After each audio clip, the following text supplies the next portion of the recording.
What's up, Squash Force? Welcome back to a new video. Today I'm going to be talking about how we can volley more and volley better. I'll be discussing 3 tips with you guys to just learn how to volley better. So most of these tips are about preparation, just being ready. We want to volley a lot in squash to take time away from our opponents and control the tee ourselves. We don't want to run, we want to make our opponents run, okay? So let's get into the first tip of how we can get better at volleying. Number 1, pretty simple. We want to be ready. We can't volley the ball if we're not prepared and ready to volley it. Now, this is in several things. Firstly, our stance. Our stance has to be ready. We have to be ready to quickly be able to hop onto a volley, and our reactions have to be quick. For that, we need to be standing like quite awake, right? We don't want to be slouching. We want to be up there, body activated, and kind of on our tippy toes, right? Well, we want to be leaning forward, sort of, okay? If we're leaning backward and anything goes forward, we're going to have to stumble, we're going to lose our balance. So firstly is you want to maybe sink down a little bit and then kind of be leaning forward so that you can go into the volley and take it early instead of miss it and always go back to the back. Secondly, racket preparation, okay? We have to be ready in our posture. We need to have our racket up, very important. If the volley comes at you quick, guys, so if you still have to pick up the racket to volley, you're going to be very late, you won't have any volleying options, or you're always going to have to let the ball go to the back, okay? So if we're standing ready, forward, and our racket is up, we have everything we need to be quick enough to pounce on every volley, wherever it may be, okay? So this is the most crucial part of seeing the volley. The next step after being prepared is us being able to see the volley. Being able to see the volley coming earlier is going to be very beneficial. So it's very important to watch really, really well. Tip number 2 is we want to be watching the ball really well. So if I'm on the tee, I'm playing a drive, I want to be watching that ball like a hawk and keep your eye on the ball. Don't move your head too early because otherwise you won't see the shot. Keep your head there until your opponent has played the shot fully, then follow it and see where it is. What happens way too often is that people watch the ball and they move their head as the player is hitting or right before they've hit the ball even. This is going to make you seeing the ball and reading it much harder.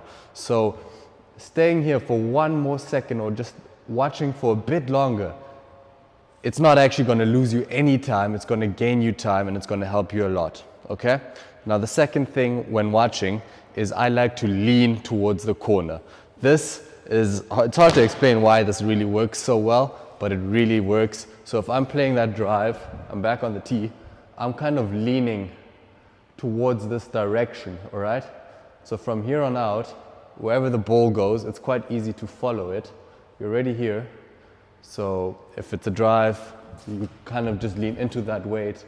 If the ball goes anywhere else in the court, it's easy to shift the weight, okay? So tip number 2, watch the ball really well. Don't look away too early and try leaning towards the foot that's closer to the ball because this will help you. Now that we can be ready for the ball and we can see the ball, third tip, we want to be as present around this mid zone as we possibly can, okay? So the last step is just working on your movement and being able to pounce on the ball wherever it is, okay? If I'm on the tee, I want to be able to pounce on this ball no matter how tight it is. If it's a cross court, I want to be able to get the cross court no matter how wide it is, okay?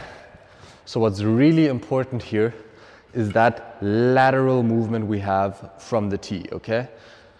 Some people like to have a higher tee position, that's fine. You won't get the volley as early, but maybe you'll have more time to get the volley, which is completely fine. It depends on who you are, the player, how high your tee position is. However, lateral movement is very important in this area because this is where we're volleying, okay? So I would suggest you guys practice your lateral movement. You can just do it by just ghosting basically. I can say 3 times forehand, 3 times backhand. So, bum, bum, bum, backhand.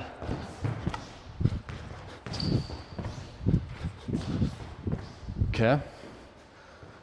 And then you can mix it up as well.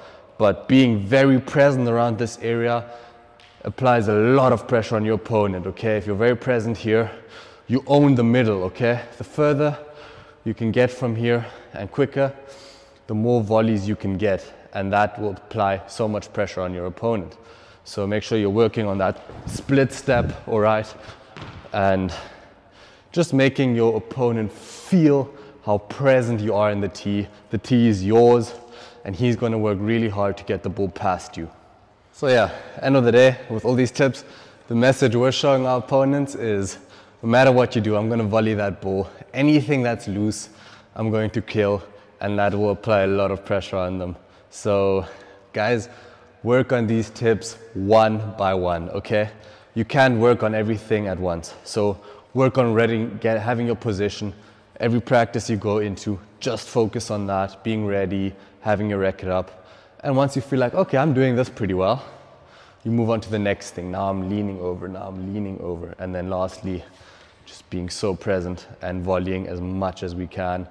The more we volley, the more time we take our opponent. It's one of the biggest aspects in the game. So the better you get at this, the more fun you'll have on court, the more you'll be chasing your opponents around. Thank you guys for watching. I really appreciate it. If you haven't done so yet, please like this video, subscribe to my channel, and until next time.